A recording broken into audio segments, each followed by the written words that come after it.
Kumusta bayan? Welcome back sa mga pahina ng kasaysayan, ang podcast kung saan binubuhay natin ang mga pahina ng ating nakaraan para sa mas maliwanag na kinabukasan. Tama ka dyan, Melissa.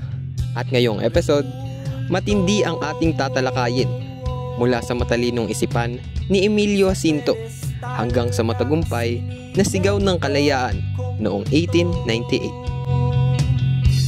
Pag-uusapan natin ang kartilya ng Katipunan at ang Proclamation of Philippine Independence batay sa ikalawang edisyon ng aklat ni Maria Cristina N. Halili. Ang kartilya ng Katipunan ay sinulat ni Emilio Jacinto, kilala bilang utak ng Katipunan. Pero hindi lang ito basta manual para sa mga miyembro ng kilusan. Ito ay isang moral at etikal na gabay. Ayon sa interpretasyon ni Maria Cristina N. Halili, ang mensahe ng kartilya ay simple, ngunit malalim. Ang tunay na kabayanihan ay hindi nasusukat sa lakas ng katawan, kundi sa linis ng puso at dangal ng pagkatao. Ipinaglaban ni Jacinto ang dignidad, pagkakapantay-pantay at tunay na paglilingkod sa bayan, hindi para sa pansariling interes, kundi para sa kapwa. At syempre, hindi kumpleto ang ating kwento kung hindi natin tatalakayin ang Proclamation of Philippine Independence noong July 12, 1898 sa Kawit, Cavite. Isang araw ng tagumpay pero may halong hamon. Sabi nga ni Halili, ang proklamasyong ito ay hindi lang simbolo ng kalayaan mula sa mga kolonisador. Isa itong simbolikong pang-angkin ng sariling pagkakakilanlan.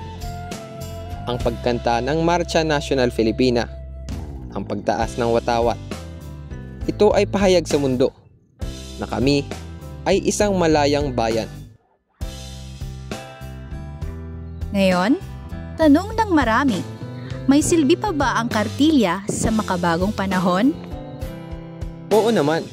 Sa panahon ng fake news, self-interest politics at kawalan ng malasakit, napapanahon ang paalala ni Jacinto na ang isang taong may dangal ay hindi nagpapabaya sa kanyang salita.